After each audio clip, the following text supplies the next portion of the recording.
With one statement, he's trying to change the entire course of the North American geopolitical relationship that's been in place for 80 years. And he's not even elected. He has no mandate. This is why we need to win this next election.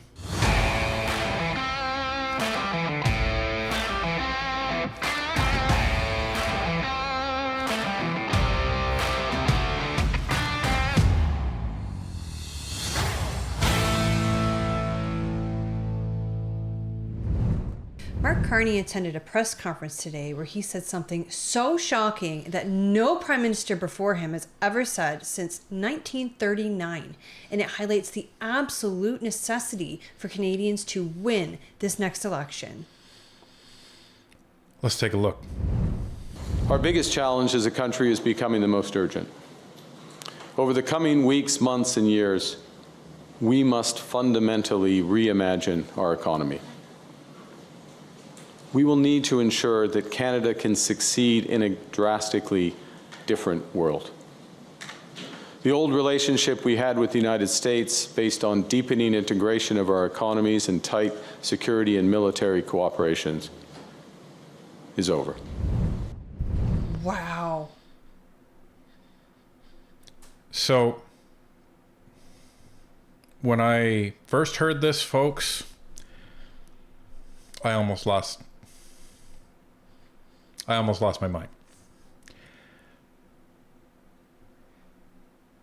I cannot overstate that this is what Pierre Poilievre has been warning Canada about for the last 2 years. Let's just set the table here.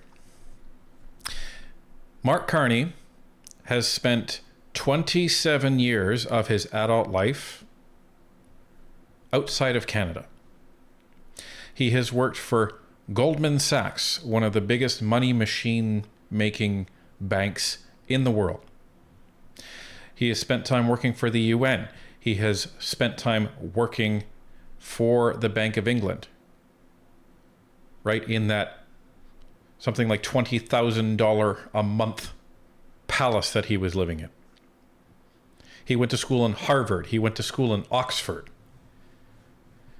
This is a guy who not only has the silver spoon, but he has the rest of the tea setting with that. So he spends 27 years building his millions in wealth. He has spent the last 4 years with Brookfield moving assets out of Canada, putting all of Brookfield's money in offshore accounts.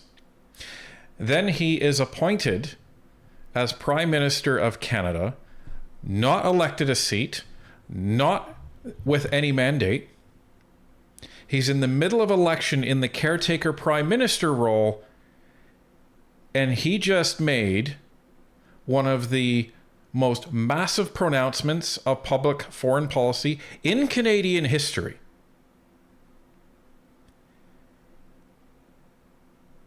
China and Russia are high-fiving and jumping for joy after hearing that.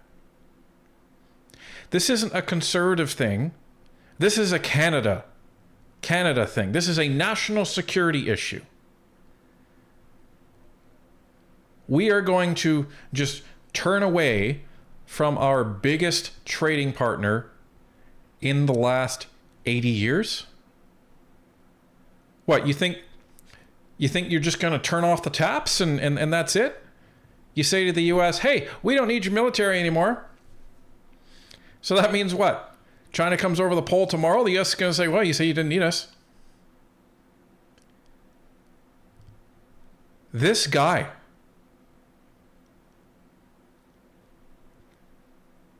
I don't blame the Americans. And I don't blame President Trump for this.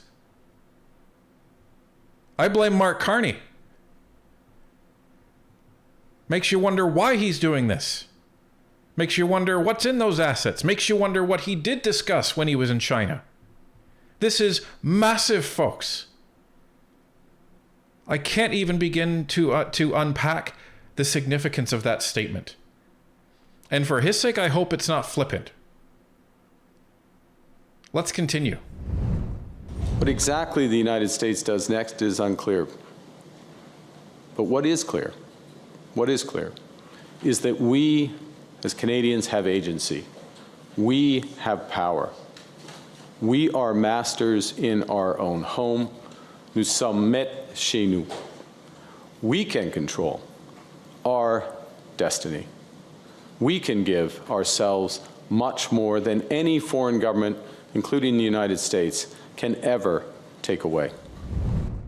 We can give ourselves more than any other country can take away. Carney, have you looked at our military? We don't really have one. It's very small. It's a fraction of the size of what it was after World War II. If China and Russia wanted to take anything away from Canada, they could take all of Canada away. Especially if your position is, well, our military partnership, because he included the M word, with the United States is over.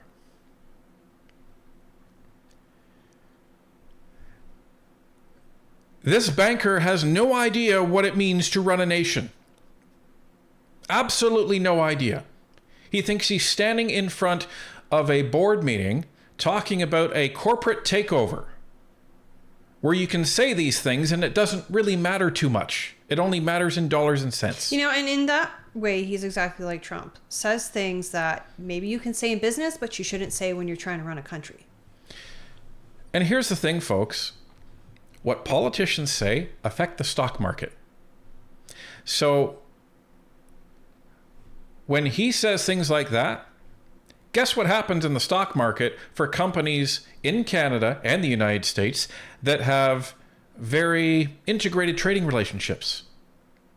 Their stocks don't do too well. And when stocks don't do too well, that's when companies fail. And when companies fail, that's when people lose their jobs. And that's when we go into recession or worse, depression. But what does Carney care? He's rich. He moved all of his money out right before all this happened. Must be nice. Must be nice to know what's in your portfolio that Canadians don't know. This is unreal, folks. Absolutely unreal. But we're not done yet. We're not done, because he said something else that just makes this just that much more incredulous. The question was whether the President and I have spoken following his office contacting mine to arrange the call. The response is we'll be speaking soon, certainly in the course of the next day or two. So let's just clarify this. Trump's office reached out to have a call with Mark Carney. Mark Carney says, yeah, we'll talk to you over the next couple of days.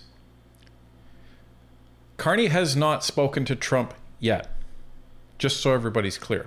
That's particularly odd considering that he's been prime minister since, not this past Friday, but the Friday before? Well, remember, his first priority was to go to Europe, not to talk to President Trump. Right. So now, Mark Carney has this press conference, makes this pronouncement that this is over, and you haven't even talked to Trump? Liberals hate Trump. I mean, he's not an easy guy to work with, but when it's your biggest trading partner and your closest ally, you got to make the effort. Well, and Donald Trump is going to listen to that and basically say, okay, so we're no longer allies anymore. That's what that means. That's what that means.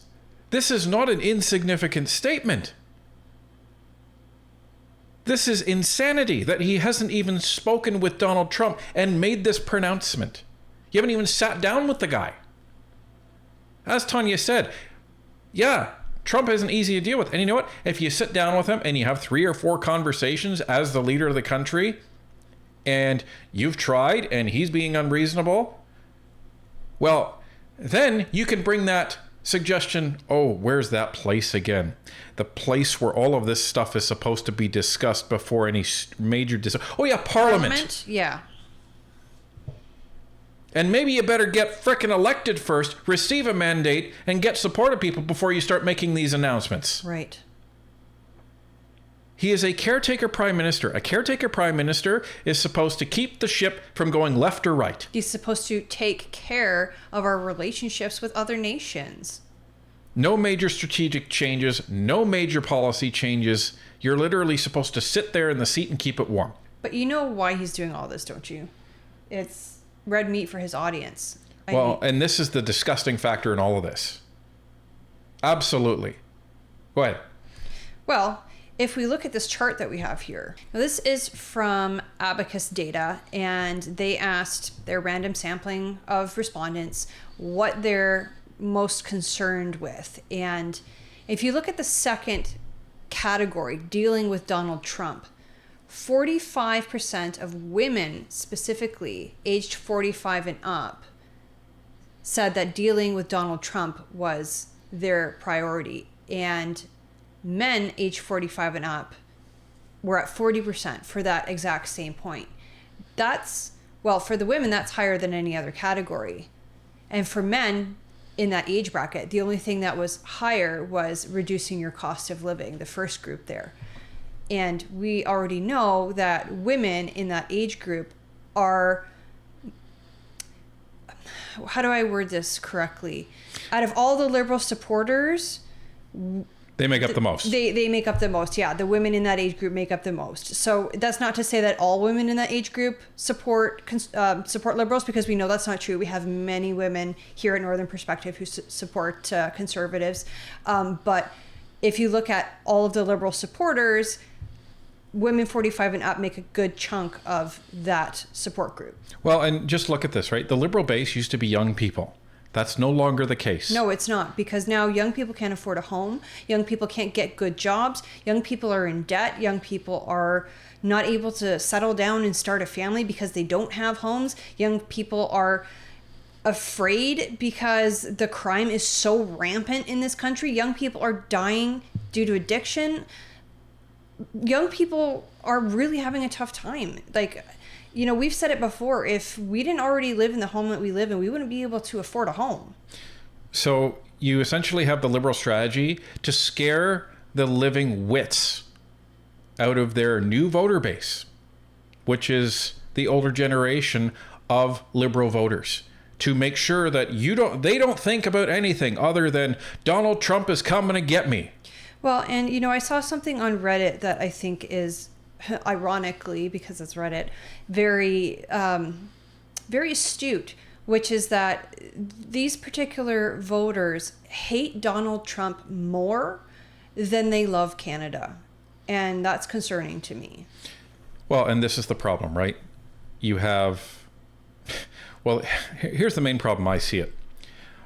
I also see this as a political response to something that Pierre announced the other day. Pierre went after the older voter base that is still leaning Liberal. And he did that with the tax cuts for seniors that still want to work, the adjustment of the RRSP, and the cutting of income tax. So he was coming for them. And so what Carney's response is not to give seniors anything. He's trying to scare the crap out of them. Right. And this is the guy that they want to lead this country. The guy whose all of his assets are outside this country. So when the pain comes financially, he feels none of it. He talks about all these workers. He talks about the auto workers in Windsor. They're the ones that are going to pay for this. Carney's not. Carney's stuff is sitting in tax havens in Bermuda. Who cares?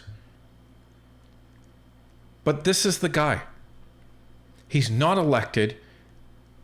With one statement, he's trying to change the entire course of the North American geopolitical relationship that's been in place for 80 years. And he's not even elected.